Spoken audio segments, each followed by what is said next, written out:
Good evening and welcome to the Texas Roadhouse First Quarter Earnings Conference Call. Today's call is being recorded. All participants are now in a listen-only mode.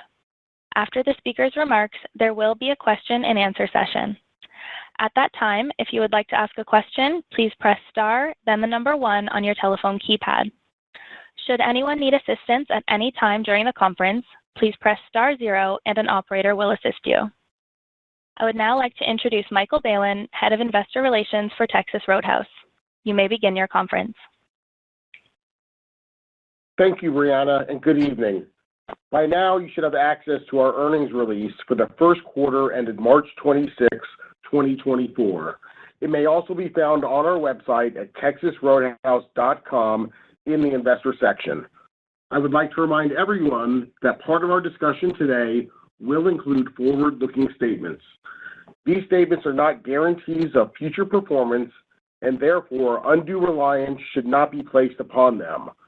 We refer all of you to our earnings release and our recent filings with the SEC. These documents provide a more detailed discussion of the relevant factors that could cause actual results to differ materially from those forward-looking statements. In addition, we may refer to non-GAAP measures. If applicable, reconciliations of the non-GAAP measures to the GAAP information can be found in our earnings release. On the call with me today is Jerry Morgan, Chief Executive Officer of Texas Roadhouse, and Chris Monroe, our Chief Financial Officer. Following the prepared remarks, we will be available to answer your questions. In order to accommodate everyone that would like to ask a question, we kindly ask analysts to please limit yourself to one question. Now, I'd like to turn the call over to Jerry. Thanks, Michael, and good evening, everyone. There is no doubt that 2024 is off to a great start with first quarter revenue over $1.3 billion and same-store sales growth of 8.4%. Our strong results continue to reflect our operators' commitment to the consistency and quality of the food, the hospitality they provide, and our everyday value. The benefit of our long-term approach to the business and our focus on always prioritizing the guest experience is evident in the record sales, margin dollars, and net income for the first quarter. While the Texas Roadhouse brand generated average weekly sales of over $163,000 in the first quarter, I want to also highlight the progress our operators are making at Bubba's 33 and Jaggers. Bubba's 33 averaged over $120,000 in weekly sales during the first quarter. With 4 locations scheduled to open this year and a growing pipeline for the coming years, we remain confident in the future for Bubba's 33.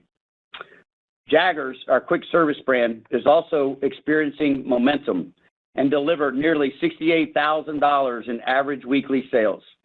We continue to expect a mix of company and franchise Jaggers over the coming years, and the first international franchise in South Korea is scheduled to open later this year.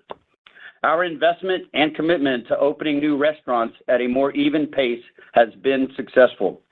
In the first quarter, we opened 9 company-owned Texas Roadhouses. We currently expect to open an additional 6 company-owned restaurants during the second quarter. For the full year, we remain on track to open approximately 30 company-owned restaurants across the 3 brands. Our franchise partners opened 2 international Texas Roadhouse locations and a domestic Jaggers during the first quarter. We continue to expect as many as 14 franchise openings this year, including 4 Jaggers. On the technology front, our conversion to digital kitchens is going as planned, with 30% of the approximate 200 scheduled conversions completed so far. The feedback from our operators remains highly positive. In addition to kitchen efficiencies, our operators also appreciate the calmer kitchen and less stressful execution during power hours. Also on the technology front, we are preparing to go live during the second quarter with a new people system, which we call Roadie First Technology. The system will provide our employees with a more user-friendly platform for easier access to their data and records. It should also improve the recruiting and employee management processes for our managers. The Roadie First technology name reflects our commitment to enhancing the Roadie experience at all levels, which will allow us to continue hiring, training, and retaining the best people in the industry. Finally, we just returned home from our annual Managing Partner Conference in Austin, Texas. It was a great week celebrating our operators' success in 2023, planning for the future, recognizing our top talent, and having a little fun. We also unveiled our first purpose statement, which is serving communities across America and the world. We believe our purpose builds clarity for our roadies and will inspire them for our journey ahead. Speaking of inspiration, I want to congratulate Casey Cohen from Turnersville, New Jersey, as she was named our Texas Roadhouse Managing Partner of the Year. I also want to congratulate Vanessa Blanca Quesada from Albuquerque, New Mexico, for being named our Bubba's 33 Managing Partner of the Year. Additionally, I want to recognize Benito Galindo of Covington, Louisiana, for being named our National Meat Cutting Champion, and Frank Fernandez for being named our Support Center Roadie of the Year. And lastly, I would like to congratulate and thank our award finalists for their contributions and accomplishments. Now, Chris will provide some thoughts. Thanks, Jerry. I want to echo your comments regarding what an impactful time we shared with our managing partners in Austin. They are doing a fantastic job, and it was great to be a part of celebrating the best of the best. Having an operator mentality and focus on the guest experience continues to pay financial dividends for us. While it's only been 5 weeks since we implemented a 2.2% menu price increase, we are encouraged by the traffic and mix trends we've seen so far. In fact, our mix trends improved as we moved through the first quarter and into the beginning of the second quarter. We've always taken a long-term approach to pricing with the goal of driving sustainable traffic growth. We believe our guests continue to reward us for this approach by choosing to come to our restaurants more often. Commodities, more particularly beef, have performed better than we'd expected. We're benefiting from the improved cost environment as only a small portion of this year's beef purchases have been made through fixed price contracts. While we still expect beef inflation to increase as we move through the year, we now expect full year 2024 commodity inflation will be approximately 3%. Currently, we expect to be above the full year inflation forecast in the back half of the year. Labor is benefiting from improved productivity as our hiring efforts have resulted in well-staffed restaurants with longer tenured roadies. This is allowing our managers to staff their restaurants more efficiently and focus on the employee experience. So far this year, wage and other labor inflation has played out as anticipated. As such, we continue to expect 4 to 5% inflation for the full year. Our cash flow from operations continues to support our balanced approach to capital allocation.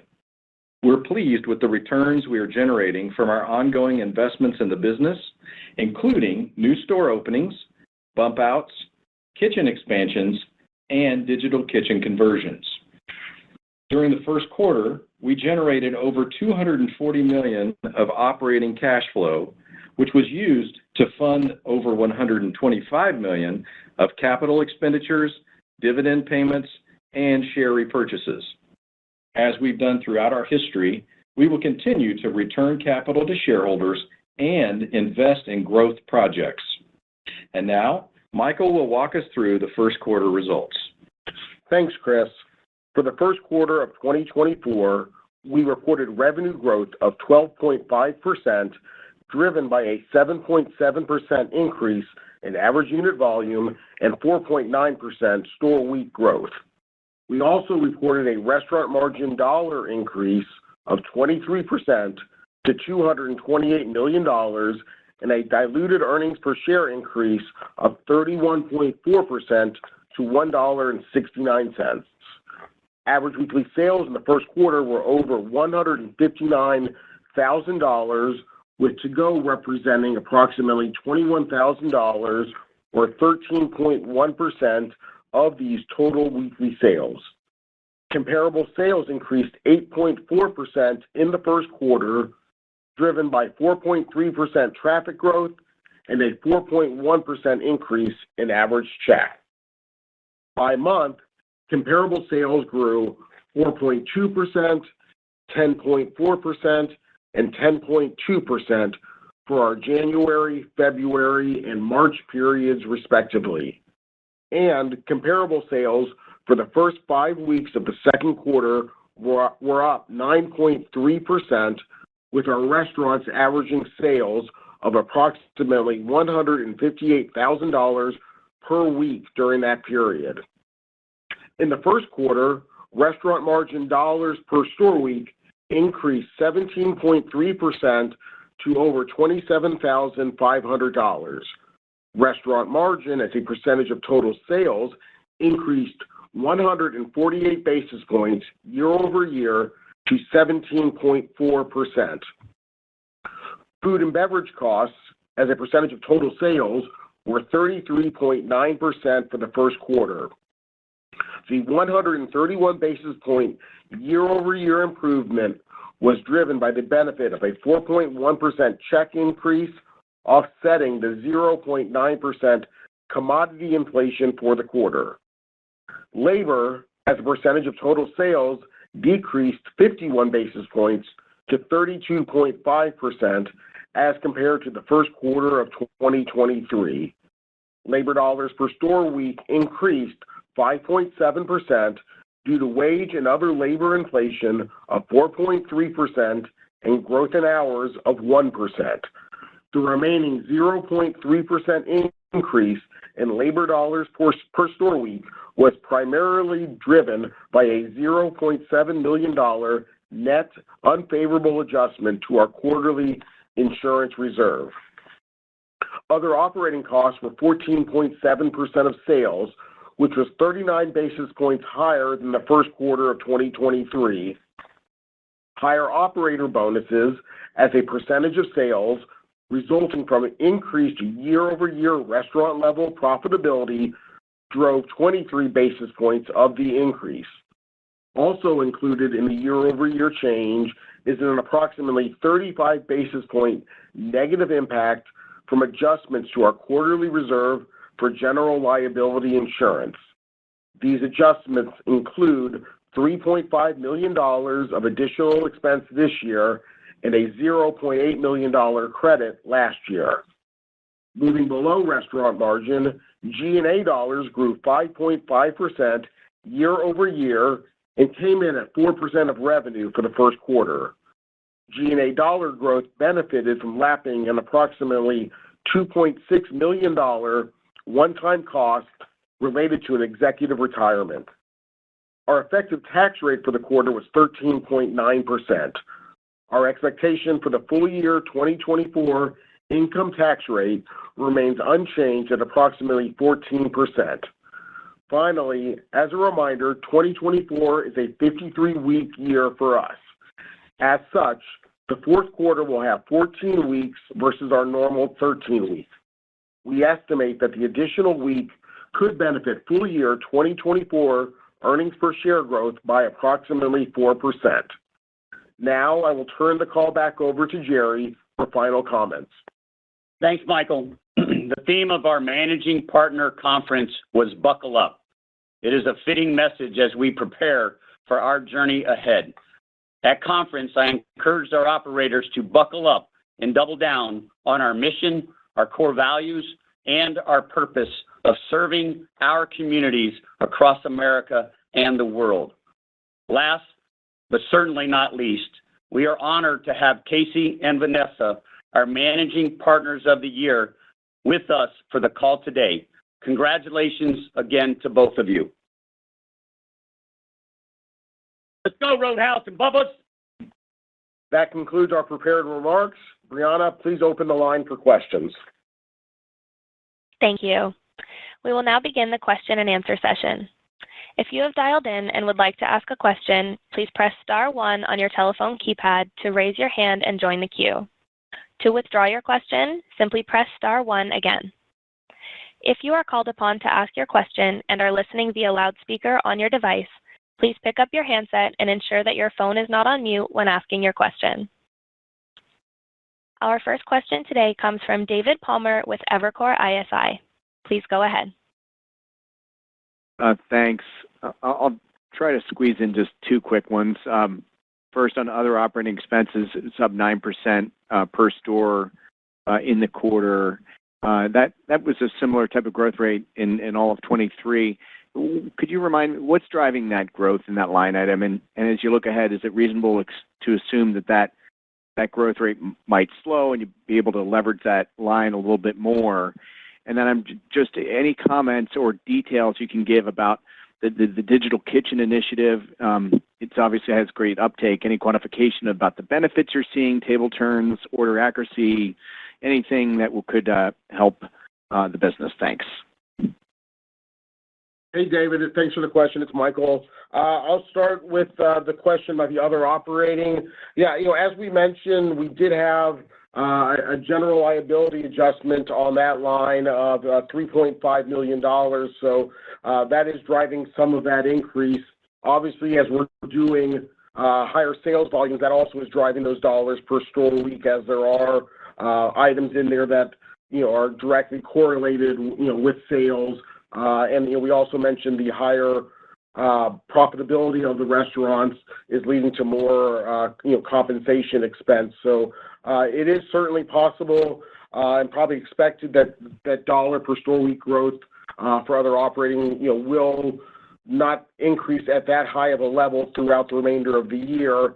But obviously, we don't know what other adjustments we may have to make. But all else being equal, that should come down. And I can start off on the digital kitchen, and then I'll turn it over, probably to Jerry. We're a little early for us to give any, comments, actual throughput or, any kind of numerical, quantitative information on it. But we are, very happy with the qualitative feedback that we're getting so far and encouraged by what we're seeing. Yeah, David, on the digital kitchen, I think as we're still early into it, we are very excited about the positive feedback we're getting from our operators. We are being able to see and track our cook times a little bit, the timing of our food, and really the calmness in the organization that the digital kitchen brings to our back of the house. So I believe that there is just a quality of life or experience of on the job that will benefit us as we move forward. So we are definitely excited about getting more done as we move through the year and getting some more feedback. But so far, really, really good feedback. Thanks, guys. Congrats. Thank you very much. Your next question comes from David Tarantino with Baird. Please go ahead. Hi. Good afternoon, and congrats on a good start to the year. My question's on the margin outlook. I think you've talked in the past about the potential to get long-term restaurant margins back to 17-18%. I know that's a long-term target, but my question is related to how much progress towards that target you might be able to make this year in light of the easing inflation environment, the productivity gains you're making. So just wondering if you could frame up this year as in the context of progress towards that long-term target. Thanks. Sure, David. This is Chris, and thanks for the question. Well, clearly, we've had solid margin expansion in Q1 here and reaching 17.4. So we're in the zone of our goal of 17 to 18%, and that's where we'd like to be. And honestly, we feel like we have an opportunity to expand it similarly in a year-over-year basis in Q2. But in the second half, there's some commodity pressure that we're expecting, and so it'll be more difficult to do that. But then when you get to the full year after you've added all that up, we should see some modestly higher than we were in 2023, and with still a long-term goal of consistently delivering between 17 and 18%. Great. Thank you very much. And then if I could ask a follow-up, you did mention labor productivity gains. So could you just maybe elaborate on what you're doing there? And is that just a matter of kind of more stable staffing in the current environment, or are you actually, making progress in other ways? So any help there?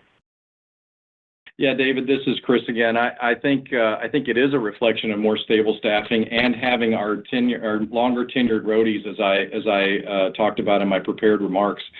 It just allows our operators to just have a team that's together, that's working together, that gets reps together, and they're just more efficient. And we're far away from the situations that we were in during the pandemic, where it was difficult to get people to come in, and we were having difficulty in staffing. So now that we have our staff in place, and our turnover is certainly lower, much lower than it was before, that's driving some of the benefit on that line. Great. Thank you very much. Your next question comes from Brian Harbour with Morgan Stanley. Please go ahead. Yeah, thanks. Good afternoon. I think you commented on some improvement in mix sequentially. Could you talk about kind of what drove that, or any kind of like customer behavior shift that you observed as you went through the quarter? Yeah, sure, Brian. This is Michael. I can talk a little bit on that. Yeah, I mean, I'd say we're really not seeing anything changing in our consumers' behavior. We are seeing less alcohol, negative mix than we had been seeing, and that was something that has been trending, back more to neutral over the last several months. We're still running a little bit negative on alcohol, but entrees, appetizers, add-ons, all those items have, which were never really overly negative, have really flattened out. So very encouraged by what we're seeing there. And to me, it shows that the consumer is, still, seeing the everyday value that we're offering. Thank you. Your next question comes from Jeffrey Bernstein with Barclays. Please go ahead.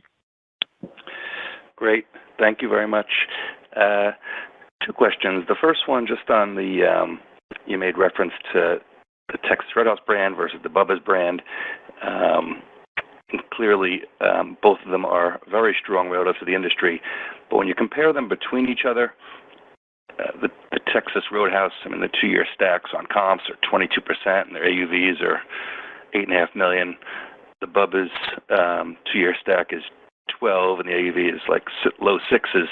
Just wondering, what do you view as the greatest driver of the discrepancy between the two? And would you say that with the passage of time, the gap would narrow in terms of both comp and AUV and make the brand more similar in terms of being indifferent which brand you open? And then I had one follow-up. Yeah, it's Michael. Thanks for the question. Some of that's going to get into a little speculation that will be hard for me to answer. Obviously, the Texas Roadhouse brand has been around quite a while longer than Bubba's had, so we are very happy with what both brands are doing. It's hard for anybody to compete with what Texas Roadhouse has been doing, but Bubba's at 120,000 is a very strong number for us. And when you only have less than 50 Bubba's, you can always, it's easier for those numbers to be skewed one way or another by a few stores. So we are very encouraged by what we are seeing there, and we generate similar returns from both concepts, and we're excited to see what we see in the future. I guess that's the issue when your big brother is Texas Roadhouse. That is very true. My follow-up question is just to clarify on the unit openings. I think you mentioned still being confident in the 30 company operated this year. I know you mentioned 10 year to date and 18 under construction. Maybe these things open pretty quickly, but can units start construction in coming months and still open before year end, or might you come in closer to that 28 number for the full year 24 just for modeling purposes? Thank you. Yeah, we can get them under construction now and get them into this year. So we're still approximately 30 between the three brands, and obviously the pipeline for 25 is being worked hard too. So I believe that we'll hit that number. We have a lot of confidence in it right now. Everything kind of is working well for us, so we'll stay right there for the moment. Great, thank you. Thank you. Your next question comes from Peter Saleh with BTIG. Please go ahead. Great. Thanks for taking the question. Just maybe two quick ones for me. On the Ziosk, could you just remind us maybe what percentage of the sales are now going through that platform? And aside from maybe the table turns, which I'm assuming that's benefiting you on table turns, what else are you learning about the customer, given that so much of the sales are going through that platform? Any other data that you're able to collect, and what are you learning about the customer? And then I have a follow-up as well. Yeah, I mean, it's the pay at the table. So I believe we're approximately 80% of our guests use the Roadhouse Pay, as we call it, as the pay at the table feature. I don't know there's a lot to learn there, other than it just helps with when they're ready to go, they can swipe their cards and be on their way. So I think from that, it's a convenience factor, more importantly, and it's a transaction that allows them to leave when they're ready. And it's obviously been very well liked and utilized within our guests. Great. And then I think you guys mentioned that you're expecting commodity inflation to be higher in the second half of the year, getting to that full 3% for the full year. Can you just give us a sense on how much of your basket is locked for the second half, and how much variability we have around that number? Yeah, hey, Peter, it's Michael. Yeah, like in similar quarters, we're not going to give a lot of detail on what is locked for competitive reasons. At this point in time, we're not going to, we haven't certainly put a lot of beef into a fixed price contract, both, from our side, seeing the volatility, and the packers seeing the volatility. So hard to agree upon a fixed price. We certainly have entered into supply contracts for most of the beef that we'll be using over the remainder of the year. So, yeah, there is the potential for volatility in that inflation number as we move through the year, both higher or lower, if the market were to behave differently than we expect. Thank you very much. Your next question comes from Sara Senatore with Bank of America. Please go ahead. Hi, thank you. I guess two questions. One, just on the mix and pricing, the comp. Could you just remind us how much price you had?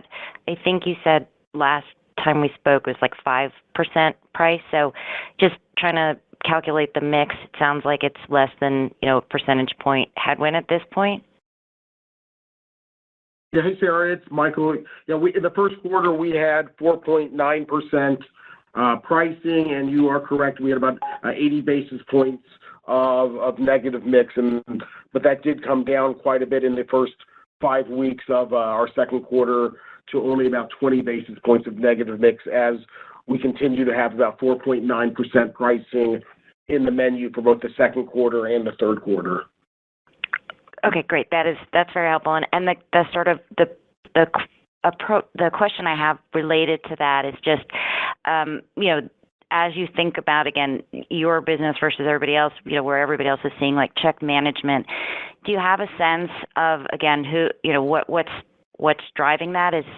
I know it's somewhat speculation, but are you getting people who maybe are trading in from other concepts who, relative value is still very good, is so good at Texas that it encourages them to, attach more? Or I'm just trying to understand the dynamics, which seem to be running contrary to the rest of the industry in a good way. Well, thank you very much for that kindness. We believe that our offerings and the value that's built into our menu is really what is allowing people to be very happy when they do trade in from wherever. And our focus on our food, our service, and the experience that we provide with the value built into our menu is really what we see happening. I don't really see anything else in the mix to tell me anything different than keep doing what we're doing, legendary food and legendary service, and keep making sure that guests have great experiences in all of our businesses. Well, certainly working for you. Thank you. Thanks, Sarah. Your next question comes from Dennis Geiger with UBS. Please go ahead. Great. Thanks, guys. Jerry, wondering if you could just talk a little more looking ahead to later in the year and thinking about pricing. I know you spoke to it, at a high level earlier, but anything philosophically there, given where traffic is, given you've underpriced competitors in recent years, but, given, cost inflation that you've seen over the years, any kind of high level as you look to that next pricing increase that you can share today, or just how you're thinking about it, how the operators are thinking about it? Well, Dennis, we'll follow the same procedure we always have. We're just 5-6 weeks into this last round. We'll gather our feedback from all of our managing partners and our market partners probably in August, September, and talk about what we would or wouldn't do in October. So still a little early. We'll take the approach of being conservative. We'll see what happens in the industry going forward, and then we'll absolutely partner up with our operators and decide what is best for each and every one of their store or their market or their region. And then as a company, we'll help them make that decision that will also be very good for our consumer and our shareholder. Makes good sense, Jerry. Just one more, maybe if I could, just on staffing hours as it relates to that traffic. We've seen a really good relationship there in recent quarters. And anything additional on the go forward there as we think about that relationship relative to to last year, kind of recent quarters, a good way to think about the go forward, would you say? Thank you. Hey, Dennis, it's Chris.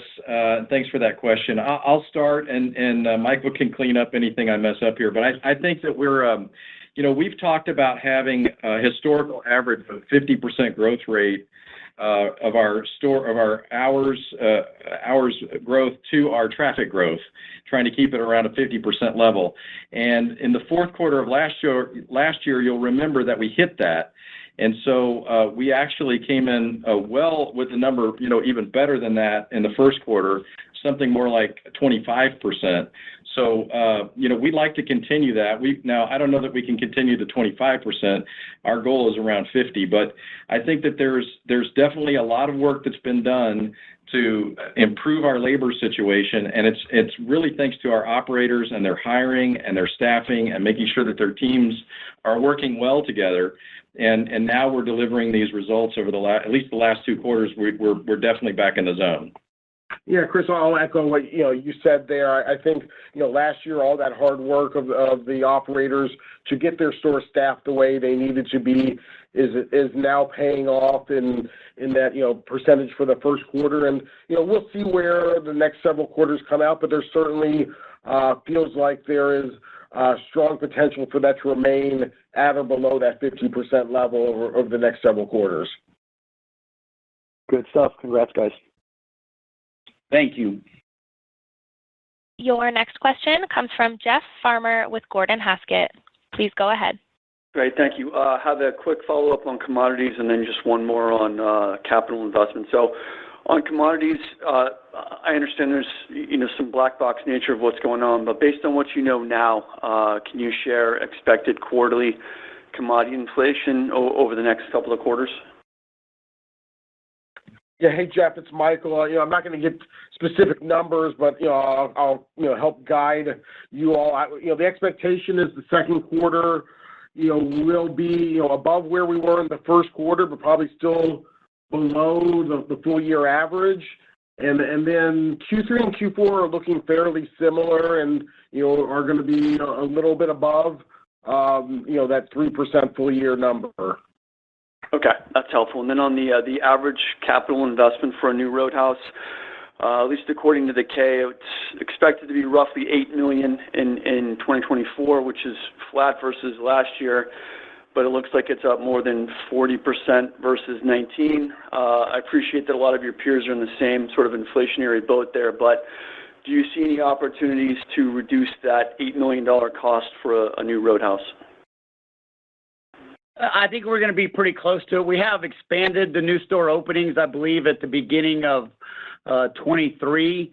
So we've got to that expense. We feel really good about the size of our building, the expanded coolers, just the more room to be able to execute in our back of the house. And so it's probably, I would assume right now, if I'm looking forward, we'll probably be very close to that. I don't see a lot changing. Okay, thank you. Thank you. Your next question comes from Lauren Silberman with Deutsche Bank. Please go ahead. Thanks a lot, and congrats on a great quarter. Two questions. Thanks, Lauren. One, it looked like off-premise grew at a faster rate than on-premise for the first time in a few years. Was that a function of weather earlier in the quarter? Is there anything else you're seeing, and can you talk about how that trended during the quarter? You know, I think it's just about our ability to execute in our dining rooms and again, getting used to the adjustment of what our to-go volume is, and that's the average volume. We obviously have stores that are doing much higher than that. So I think it's really about our operators settling in and running a full house and being able to execute our off-premise and our to-go processes of how we make that experience for the to-go, our food. We're putting a lot more effort into executing our to-go food at a higher level, and I think it's paying off for us, as well as getting settled into full dining rooms for longer hours of the day. So a good problem to have. Yeah, and Lauren, this is Michael. Just to add on, it was actually, not in the first period during that colder or more winter weather. We saw the stronger growth in the guests and the sales of the to-go business in the second and third periods of our first quarter. So strong throughout, but it goes to everything Jerry talked about. Just we've made it the ease of that to-go process. We really made that as easy as possible, and the guest again continues to reward us for that, and is using that that to go on a regular basis. That's awesome. And then just a quick one for modeling purposes. You talked about the quarter to date in April running 9.3, which is incredible. Can you just remind us if there's anything we should be considering in terms of monthly compares for 2Q as we think about the cadence, and then any comments that you have on regions or regional differences? Thanks so much. Yeah, Lauren, it's Michael again. Nothing really that I would call out, to be careful about over the coming months. I mean, again, typically our May period tends to be busier than our April, and then June can look fairly similar to our April period. So nothing I would call out there. And as far as the trends that we've seen across region, certainly in the first quarter, it was pretty strong, across the country. Maybe the South and, Southeast, Southwest are a little bit stronger, from a comp standpoint, but not dramatically different. So it was really a solid quarter, nationwide and, across all restaurants. Great. Thanks so much. Your next question comes from Andrew Strelzik with BMO Capital Markets. Please go ahead. Hey, good afternoon. Thanks for taking the question. A two-parter on new store performance for me. I noticed in the release for the Texas Roadhouse stores open less than 6 months, there was an 8% decline in the average weekly sales, and that's the third quarter in a row of declines, and those have kind of accelerated over that period. So just curious, what is driving that? Any color behind that would be great, and then just more broadly, color on new store performance would be great. Thank you very much. Hey, Andrew, it's Michael. Thanks for the question. Yeah, that's something, that comes across in the numbers. There's some timing and regional impact in there. When you go back to the first quarter of last year, where I believe it was 15 new stores, 3 of those were in California, and those are high volume restaurants.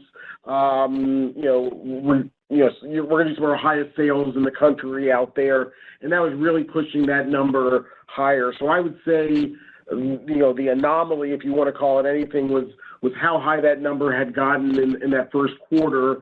Now, we don't have those California stores in that 25 store number for the first quarter. We're very happy, let me emphasize, very happy with the performance of our new stores and how they are performing. We don't expect every restaurant out of the gate to be doing $150,000, $160,000 per week in sales. But as we look across all of those, there is nothing that is concerning us about their performance or our ability to continue to open more stores. There's just always going to be a little bit of a timing issue and a region, the states that they may open in. Great, that makes sense. Thanks a lot. Your next question comes from Jim Salera with Stephens. Please go ahead. Yes, thanks for taking our question. I wanted to ask if we could get an update on the Butcher House initiative. And maybe at a high level, do you really think of it as a way to build brand awareness or more of a frequency increaser or a way to get more customer data? And maybe one tag onto that as well. Does it help you guys with new site selection as you can start to get some, frequency and data information on where people are ordering from? No, I think mostly what any of that retail segment of our business is about brand awareness. And we've done some really creative things. We've had a lot of fun with it. And I think that's the real focus on our retail is just really brand awareness and having some fun. We're continuing to look at every aspect of the business and see what we do with it in the future. But right now we're uncertain. Okay. And then if I think about, the performance of your brand, obviously, the foot traffic has been very strong, which is divergence from a lot of your peers. It seems like, is there a scenario where as the macro gets tougher, the value proposition at Texas Roadhouse is such that you continue to source more people from peers, in a way it actually makes your trends more resilient given the value positioning? Well, we certainly believe that, and we continue to do what we do. We can't really control what they do. We believe in our value that's built into our menu. We continue to try to be very conservative and take care of our business, but take care of our guests and really understand the dynamic of where we're at today. And so I just believe that we focus on our food being smoking hot, picture perfect, recipe right, fast, fun, and friendly in our dining rooms. It's rewarding us, and all three of our brands have excellent food that we're proud of. We love the hustle to help people and serve, and that's what gives us the advantage, I believe, and we're really proud of everything that our operators are doing out there, and they play this game at a very high level. Great. Thanks, guys. I'll hop back in the queue. Your next question comes from Gregory Frankfurt with Guggenheim Securities. Please go ahead. Hey, thanks. I appreciate the update on Bubba's and Jaggers. I'm just curious how you're thinking about balancing the capital priorities across the three brands in the next couple of years, and then for Jaggers maybe specifically, it seems like you're accelerating the franchise development. What's the plan long term on how you're thinking about the company operated versus franchise development there, and maybe what your pitch to prospective franchisees looks like? Thanks. Thank you for the question. I believe that we're going to stay focused on Roadhouse and that mid-20 growth. Bubba's, we've talked a little bit about how we're building the pipeline, and it is absolutely our second brand, and we're very invested and excited about what it's doing.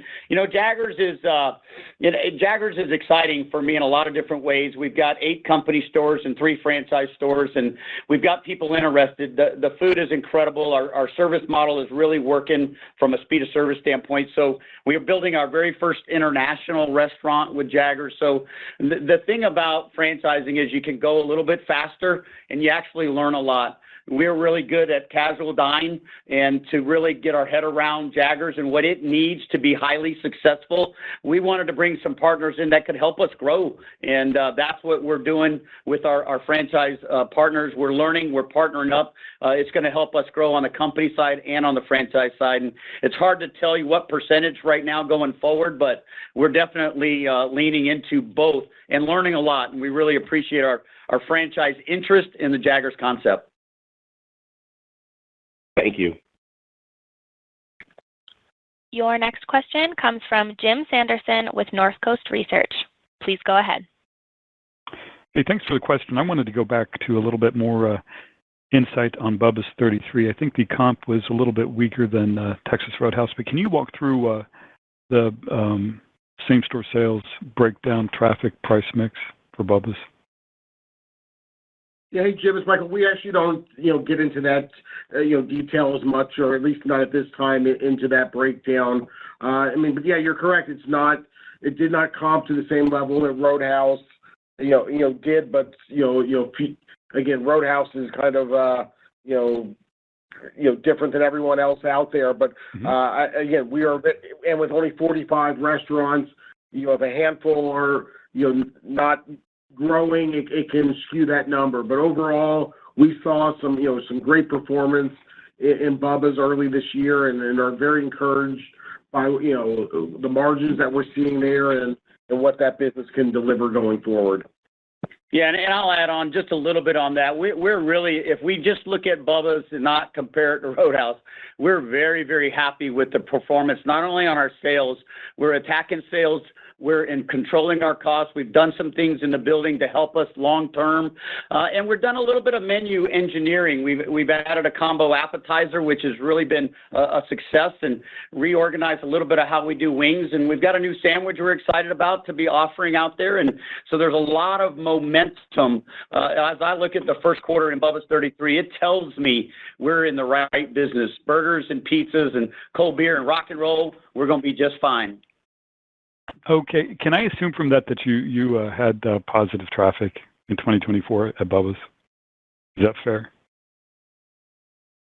Yeah, I think that's fair to say. All right.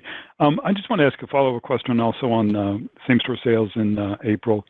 Is there any issue related to the Easter calendar shift that impacted performance?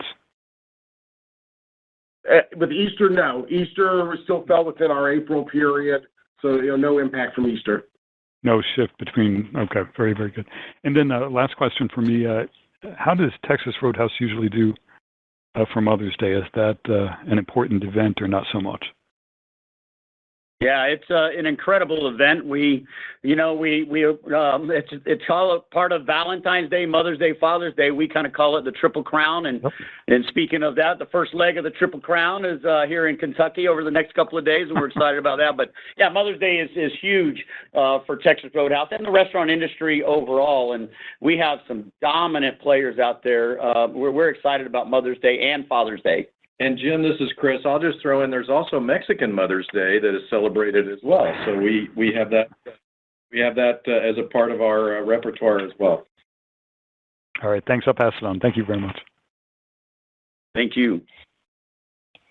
Your next question comes from Jake Bartlett with Truist Securities. Please go ahead. Great. Thanks for taking the question.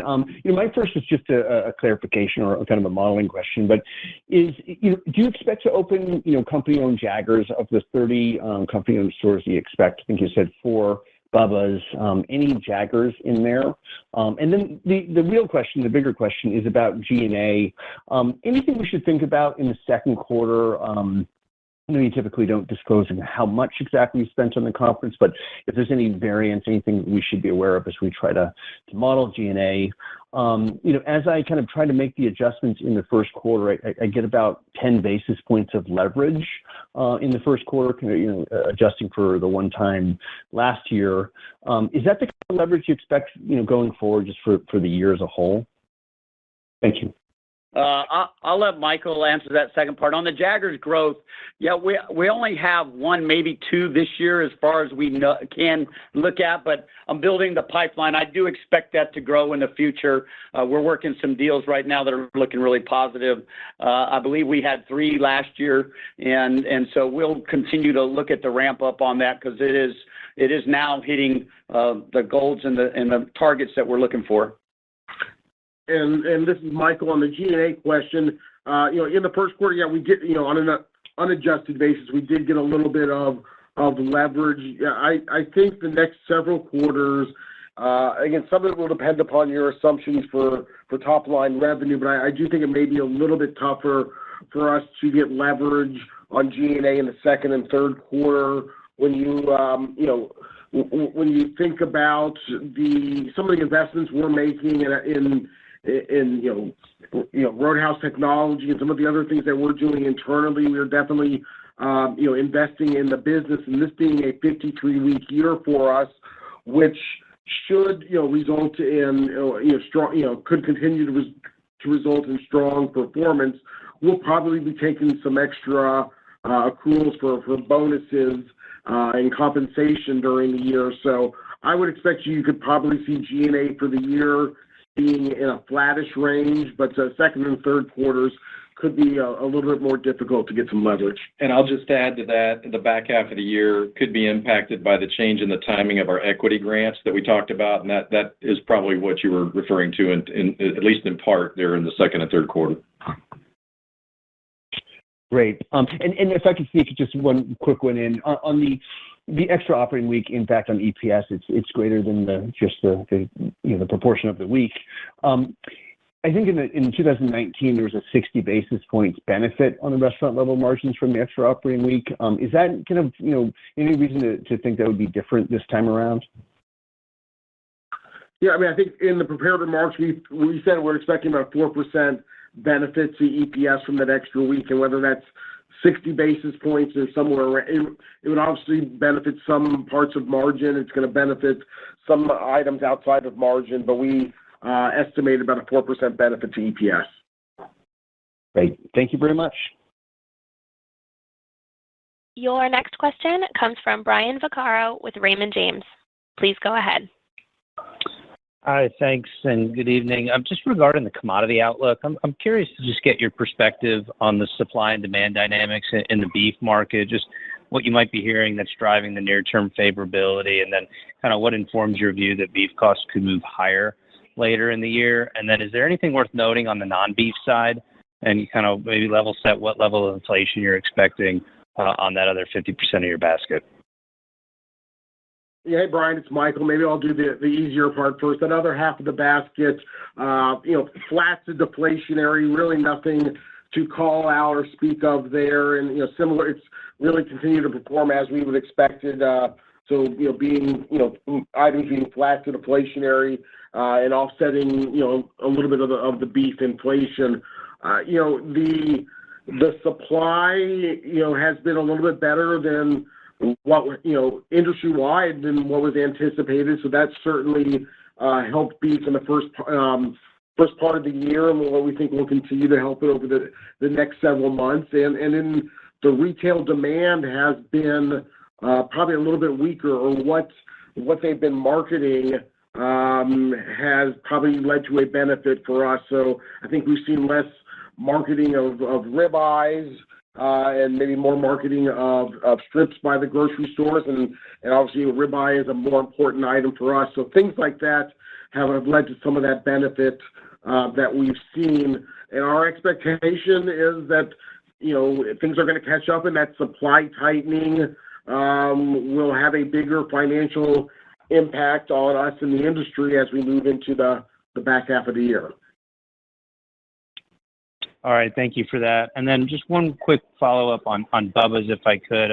Now, I understand the strong sales that you're seeing, and I think store margins, at least in 2023, were a little bit below 14%, if my notes are right. I guess I'm just curious, where would you like to see that over time as part of your unit economic model? And then what's the path towards driving higher margins at the Bubba's brand? Thanks very much. Yeah, I mean, Bubba's has actually seen quite a bit of improvement, early this year, and I think you'll see you'll see that in some of our documents that'll get filed in the coming days.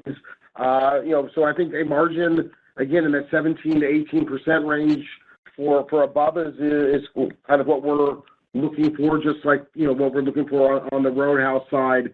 And again, that Bubba's team has been working hard and has made great strides, and I think you're going to see the fruit of that labor coming through here. Yeah, and I'll just add to that. What you're seeing is, and we're recognizing it here today with Vanessa here with us, but you have local Bubba's that are doing fantastic work and with their local store marketing, and in places like Albuquerque and others, where the sales are growing, and that's really what it's going to take. And again, to Michael's earlier point, there's only 45 Bubba's out there, and they're working really hard on expanding their sales, and now that's beginning to come through. And I think that Michael's comment about the 17 to 18% makes a lot of sense. Very helpful. Thank you.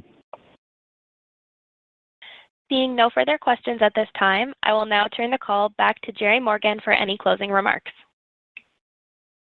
I just wanted to close and say thank you all very much for your support and time. And I know here in our hometown of Louisville, Kentucky, hosting the Kentucky Derby, it's going to be a fantastic weekend. Hope you all have a great one. Let's go.